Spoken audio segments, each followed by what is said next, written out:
Hey, everybody, and welcome to Lockdown Brewers. I'm your host, Freeman. Well, the Brewers dropped their first series of the year, but it's time to move on to San Diego. Huge four-game set coming up with the Padres. We're going to get into that, today's game, and a whole lot more coming up next here on Lockdown Brewers.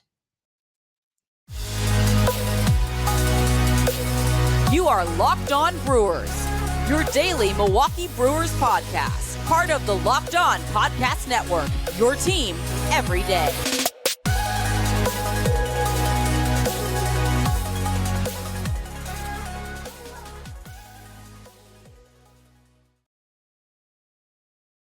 And you are Locked On Brewers. Chuck Freeman here. Been covering the Brewers for well over 40 years. WIBA radio, morning sports anchor. You've heard me probably doing sports talk shows in Milwaukee for a number of different years. Worked for AP Radio, but not only am I a media member, but I'm a huge fan as well. And delighted to be doing Locked On Brewers, and with this great start to the Brewers, today's game aside, an 8-4 start, and we'll be here every day. Locked On Brewers, part of the Locked On Podcast Network. We are your team every day. If you're listening, hit us up on Twitter. If you're watching on YouTube, you see my name there, Chuck Freeman, Freimund. Love to have you aboard. Chat Brewers anytime you want, your comments, your questions throughout the game. I'll try to get back to you, but love chatting with the great Brewer fans out there. Just wish that we can get a World Series championship for our great fans out there. Also, YouTube. You see at YouTube, go to YouTube, subscribe, hit the little bell right there. You'll be alerted every time we drop an episode. We're going to try to do this 7 days a week, Locked On Brewers, because the Brewers are playing every day. And, plus it's an exciting time right now. They're off to a good start. Today's game, notwithstanding, we'll get to that here in a little bit. We're going to talk about the game today. We're going to look ahead to San Diego. We're going to talk a little bit about the umpiring as well. We'll get into, of course, what's a show with not getting into a little bit of a Christian Yelich here. And, we'll take some stuff off Twitter that you tweeted me during the game. We'll go over the box score as well. And the Brewers on the radio. Not everywhere in Wisconsin can you hear Brewer baseball, it seems. I'm finding that out. We'll get to that coming up here later on the show as well. But first, this game and this show is brought to you by FanDuel. Episode brought to you by FanDuel Sportsbook, the official sportsbook of Locked On. Make every moment more. Visit FanDuel.com, Locked On today, and get started. When the Brewers go into a game with a spot starter like today, when they call somebody up, a Jason Alexander or in this case a Jansen Junk, my expectations right from the very beginning are always low. It's like going on a blind date.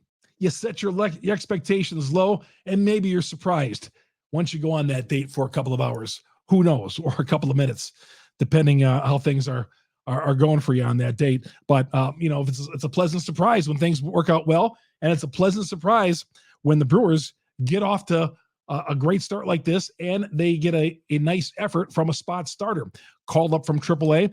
But that would not be the case today for Jansen Junk.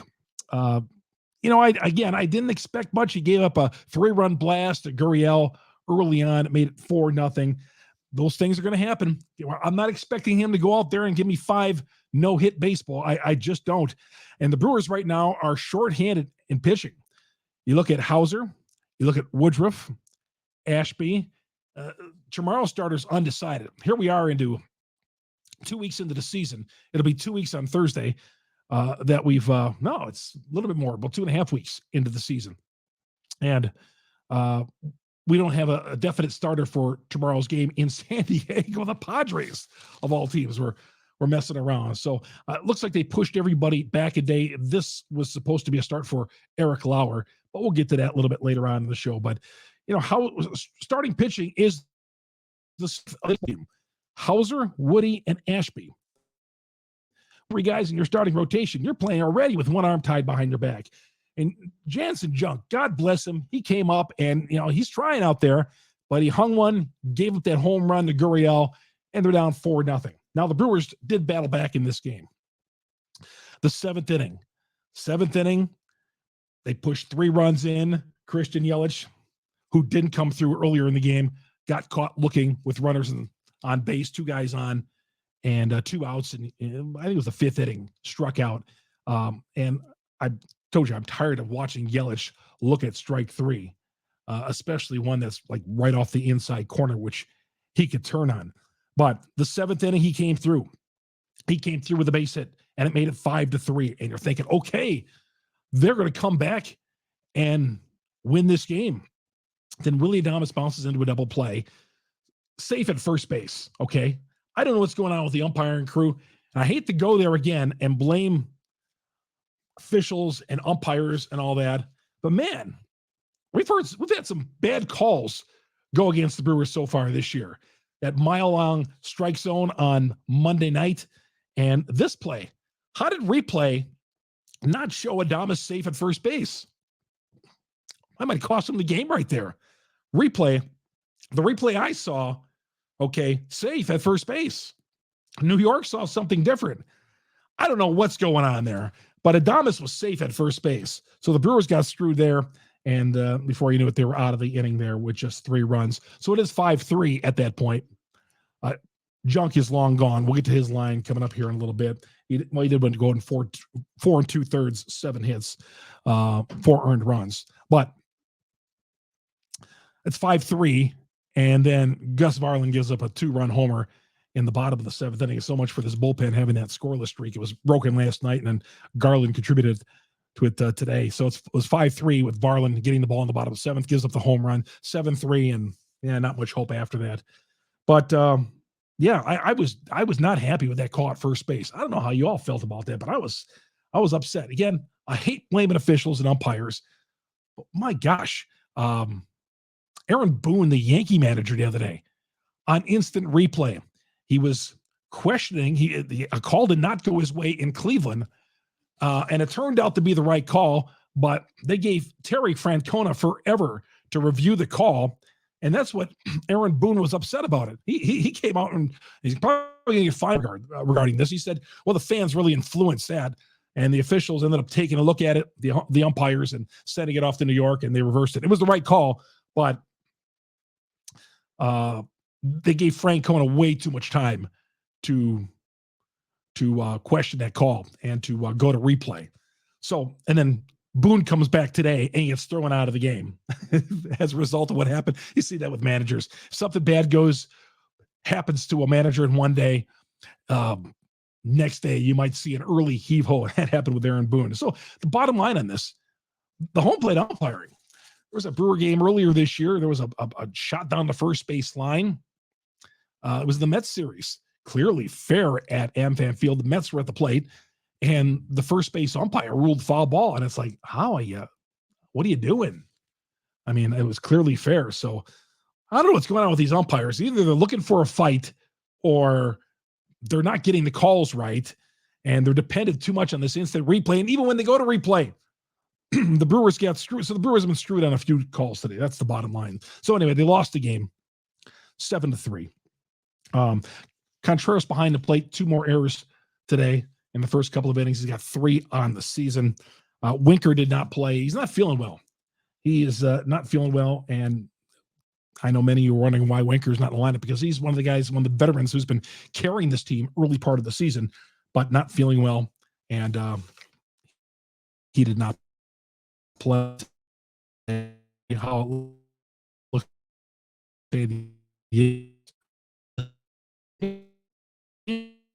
FanDuel of done back, and there's no on MV action then on FanDuel. Yes, FanDuel, America's #1 sports book. That's because right now new customers can step up to the plate with a no sweat first bet up to $1,000. Just go to FanDuel.com/LockedOn, LOCKEDON. Sign up and place your first bet and get a $1,000 back in bonus bets if you don't win. Like if you took the Brewers today, the Brewers were underdogs in Arizona. I saw that line shoot up. It went like from a pick'em to all the way to Arizona, like -130. So it looked like all the smart guys were on the Diamondbacks today. And of course they're right, like they usually are. Don't miss your chance to get a no sweat first bet up to $1,000 when you join FanDuel today. Go to FanDuel.com/LockedOn to sign up. FanDuel, an official partner of Major League Baseball. Chuck Freeman here on Locked On Brewers. Appreciate you joining us. Again, we drop the podcast every night, overnights, the video. And I appreciate you making us the first listen every day. I know a lot of you get in your car and you put it on, you get the alert, and you put us on your drive into work, wherever you're driving from, or as you're driving around town, or in your house on your devices. You can get us on your devices as well. We're right there. I tested it out at my house. I'm not going to say the name of the girl on the device because 5 of them in my house are going to go off. So, but Locked On Brewers, I appreciate everybody making that the first listen of the day. We are part of the Locked On Podcast Network. We are free and available on all platforms. And you'll see that on my Twitter account. I'll list all the platforms where you can get Locked On Brewers. And I'll be your host, Chuck Freeman, throughout the season. All right, the box score for today. Let's see what who did what for the Milwaukee Brewers today. Christian Yelich, got called looking 2 strikeouts today. Went 2 for 5 though. Okay, I can't argue with 2 for 5. I'll take that from Christian Yelich. I just didn't like the stranding ducks on the pond by getting called on a 3rd strike. Willie Adames took an 0 for today. I believe he had 1 hit in the series, and that was the home run on Tuesday night. Rowdy Tellez went 0 for 3. Rowdy DH'd on Wednesday, 147. His batting average is right now. Brian Anderson pinch hit, and Brian, his numbers are falling a little bit. He went 0 for 2 today. Contreras, 3 for 4. Contreras had himself a nice day. Best day of the season for Contreras, 3 for 4. He's having a nice season. I'm not saying he's not having a bad year, but Contreras, the 3 for 4 today, good to see. Garrett Mitchell at 1 for 4. Luke Voit, who had been struggling. We talked about that first base spot with Voit and Tellez not being able to get out of their own way. Voit went 2 for 4 today, raised his batting average to 200. Bryce Turankot, I love this. I just love seeing him in the everyday lineup. Bryce Turankot for 4 today. Joey Wiemers, he's in a deep freeze right now. He went 0 for today. He did walk. He did strike out as well. His average down to 222. But these are the things that these rookies are going to go through in their first year. Mike Brusso went 1 for 3 and an RBI. As for the pitching end, Junk went 4 2/3, 7 hits, 5 runs. 4 of them earned. Gave up the big 3-run home run early on to Gurriel, and that really was a big shot in the arm for Arizona because it took a 1-0 lead up to 4-0, and then the Brewers were battling from behind for the rest of the day. Hobie Milner pitched an inning, gave up a hit. Gus Farland, not a good day for Gus.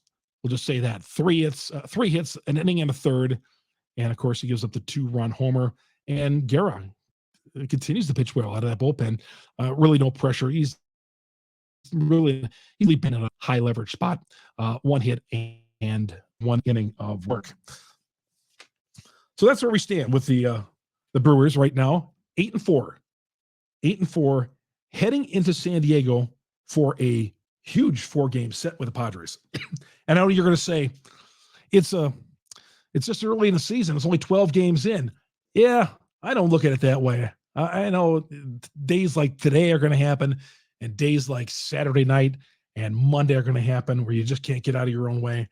But I think these are all important games. They are. I live and die with every pitch, man. And the 4-game series with Manny Machado and the Padres, this is going to be huge, especially so Counsell after the game still didn't know who his starting pitcher was going to be. I'm sure he knows. I think the coaches were going to meet later on tonight, according to Counsell at his post-game presser, was going to meet. And, that news might come out later on tonight or Thursday sometime. But so far, undecided, it was Eric Lauer's spot. All right. Let's get to some of your tweets that you tweeted after the game and during the game for me. Rad writes on Yelich.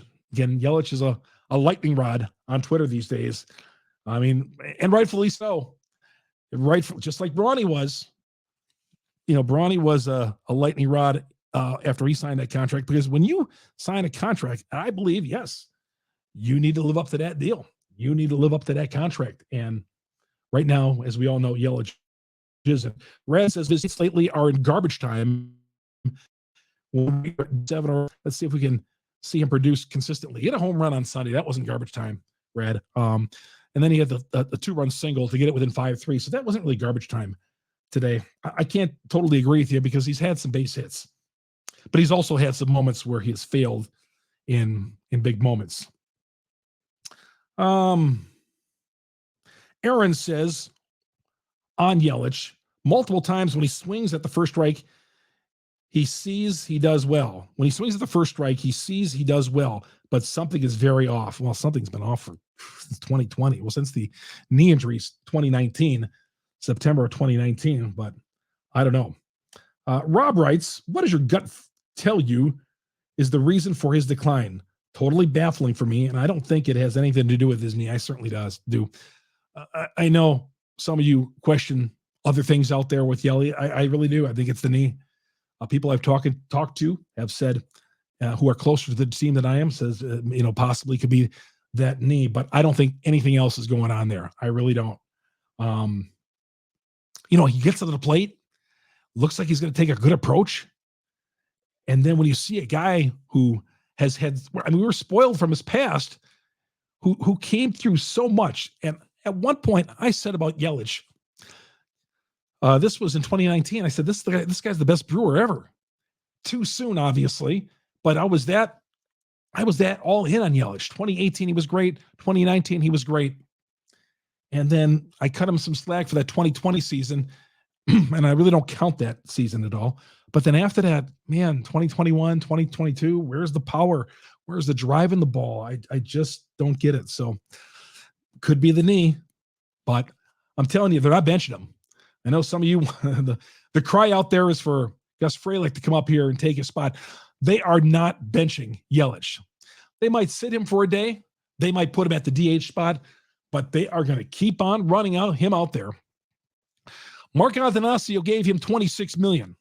And Mark Attanasio is not going to be happy if Yelly is on the bench for 5 or 10 games. So, and that's not going to prove anything. I mean, Yelich, he's still a threat at the plate, I think. Is he? I wonder what opposing teams think of him right now. Because he seems like in certain situations, he might as well go up there with a thumbtack in his hand, because he's got a better chance hitting it with a thumbtack or a toothpick than he does with a baseball bat. All right. I put a tweet out there. I said, I'm tired of Yelich failing in situations. I'm even more tired of him looking at strike three, which I feel like it's like once a game almost. Jeff says, spot on. Mark says, the team signed him to a foolish contract. Literally every fan supported it at the time. Yeah, we all did. We thought it was the hometown discount for Christian Yelich. And we were all on board with that. And there was no complaints. We all thought that, hey, that was the way to go. Sign him to a big deal. And nice contract out of it. But, man, if this was the NFL, the Brewers would be looking to get themselves out of it, especially with all that talent, that outfield talent that we see on the field now and in the minor league system. Yelly is blocked. And then you got to go back and think, well, geez, if they knew they had some of this young talent, should they enter that long contract? All that talent in the outfield. Because the outfield-wise, they're thought of very highly as far as the prospects are concerned. So, Glenn writes, sad to watch. Just the knee injury. Everybody's talking about Yelich. Yeah, I mean, that's been the news. Terang, I put out there A++ defense, and everybody agreeing with me on that one. Let's see here. Yelich should study the three rookies. They all have good batting judgment, aren't afraid of casting a questioning eye towards the umpire, especially in this series. The umpires were terrible, especially calling balls and strikes. Yelly's just not going to be one of those guys on strike three when he'd be snapping his bat. That would be me, but that wouldn't be Yelich. That'd be other guys who would show some frustration, but that's just not Yelich snapping his bat. All right, let's see a couple of other more tweets from the mailbag here. The Twitter is 2023's version of the mailbag. Kevin says, wasn't able to listen to much of it today. I like your recaps. Appreciate that, Kevin. We need Winker. Get well soon, Jesse. Yeah, Jesse's been really good. I love that pickup. Brock and SB says, If Yelich isn't playing left field, he should not DH. Contreras is a pure hitter. If he's not catching, he should almost always be the DH. He's a hell of a steal by the Brewers getting him for Ruiz. Yeah, there's no doubt about that. Jansen Junk will be this year's Jason Alexander. Jason Alexander gets a second mention on the podcast today. Just play opposing teams over in the first 5 innings every time he starts. So Brock and SB has got some experience playing the first half overs in Brewers spot starters. Brew Poppy says Yelich needs to decide if he wants baseball or not. Junk did a decent job today, but there's work to be done. The rookies are doing a damn good job, but we need the whole offense. It was not a good day. And Brewster put a picture of Fred Sanford. Junk. Referring to Jansen Junk today. One of the great names. We'll talk about that on the broadcast today. One of the great names in baseball. All right. The Brewers on radio. Speaking of radio, there are parts of Wisconsin you could travel and not get the team in. I live in Lomira, which is about 50 miles north of Milwaukee. And without having to bang your radio trying to listen to the broadcast, you can't get it clearly. I know I can go to the MLB app, and I have that. I get that. It's a little behind. It's funny when you get an alert on your phone and somebody scores a run, and then you hear on the MLB app that someone hit a home run. So it's a little behind, but still it's better than anything. When you're traveling into some of the far reaches where you can't get Brewer baseball. I just assume you can get Brewer baseball everywhere, but you can't at some places. It's hard in your house. It's hard to get in where I live in northeastern Dodge County.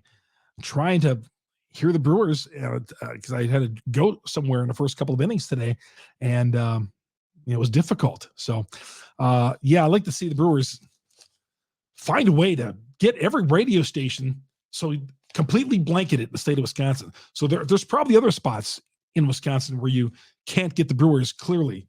But, this is 2023. I shouldn't be having to listen to static 50 miles away from Milwaukee or no other radio station in my vicinity that reaches this area. Of course, in Fond du Lac and Beaver Dam, you get the games, but sometimes their signal doesn't come here clearly, especially at night, and that's a problem.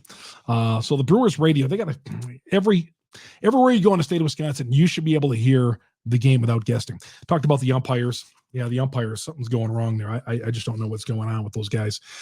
Today's show is brought to you in part by Ultimate Pro GM. Download the app, and you're going to be competing. One of the coolest games I played in a long, long time. I did this back earlier in the season. I downloaded the app. I've always thought if you thought you could be a great GM, this app is definitely for you. Pro Baseball GM, download that immediately and get going. The game allows you to manage every strategic aspect of a franchise, playing through seasons, leading your franchise and fans to glory as you build your historic dynasty. In a simulation, you're responsible. You hire the coaches, the staff you hire. You manage the team's finances, scouting, drafting players, managing through difficult personalities and injuries, navigating your franchise through free agency and all the ups and downs of a season. Locked On Brewers listeners right now can get a 100% free bonus, a boost to their franchise when using the promo code Locked On, LOCKEDON. That's Locked On in the game store. So make sure you check it out. To download the game, visit probaseball.com and scan the code there, or go to your favorite app store. And that's probaseballgm.com. Ultimate Baseball GM. Start your dynasty today. All right, the Brewers start a huge 4-game set in San Diego. Starts tomorrow. Nick Martinez on the mound for the Padres through 11 2/3 innings. He's got an ERA of 6. He's given up a couple of home runs. He has struck out 9 through 2 games so far this season. Manny Machado really has not gotten off to a good start. Xander Bogaerts has. The Padres are 7-6. And obviously, you know about the Padres. They're going to be one of the best teams in the National League. They're in the same division as the Dodgers, but I think the Padres, without question, top 5 team in Major League Baseball. So the Brewers got to go in there. First of all, I always say you can't get swept. That's true. You don't want to throw back this great start that you gotten off here. And losing 2 of 3 like you did at Arizona, that's those things are going to happen. The Padres just recently took 3 of 4 from Atlanta. They dropped 2-3 to the Mets recently as well. So, but Eric Lauer, we don't know the starting pitcher. You're going to be facing Josh Hader, I'm sure, sometime this weekend. That'll be interesting. But the Brewers have not named their starter, and we'll see what direction do they go. Do they call somebody up from AAA? It's a couple of options there. But Eric Lauer apparently is going to get another extra day. Everybody's been pushed back, and Lauer will start Friday, and Freddie Peralta will start on Saturday. So that's going to do it. Appreciate everybody joining us here on an afternoon game in Arizona. Didn't have to stay up late night tonight. And it hasn't been too bad. These games have been ending right around 11 o'clock, but there's going to be more 8:40 starts on the weekend. I know it doesn't matter for some of you. But next weekend, got a couple more late starts, Monday and Tuesday in Seattle, and then day game, mid-afternoon game on Wednesday, and then they're coming home for, I believe, a 9-game homestand. They play Boston a week from Friday. Thanks for making Locked On Brewers your first listen. Now for your second listen, check out Locked On Fantasy Baseball. Win your league by listening to Matt and Dom. These guys are fantasy experts. Every day, they bring you the best fantasy draft strategies. Locked On Fantasy Baseball, wherever you get your podcasts, and on YouTube, part of the Locked On Podcast Network, your team every day. Yes, we're going to be here every day talking Brewer baseball with you. It's going to be a great summer. Don't let one loss get you down. I know there was a lot of negativity early on in that game today, but don't worry about it. Better days are coming. Let's go out and make some noise in San Diego. And, with Mr. Martinez on the mound, Nick Martinez for the Padres. And I'm always scared when the Brewers have undecided going into a series with the hitters that the Padres have got. So Padres not hitting great to start the season, but we know their lineup and how good it can be. So that's going to do it. We'll talk to you after the game tomorrow night, late night game, 8:40 with that first pitch at Petco Park. I'm Chuck Freeman. You've been listening to Locked On Brewers.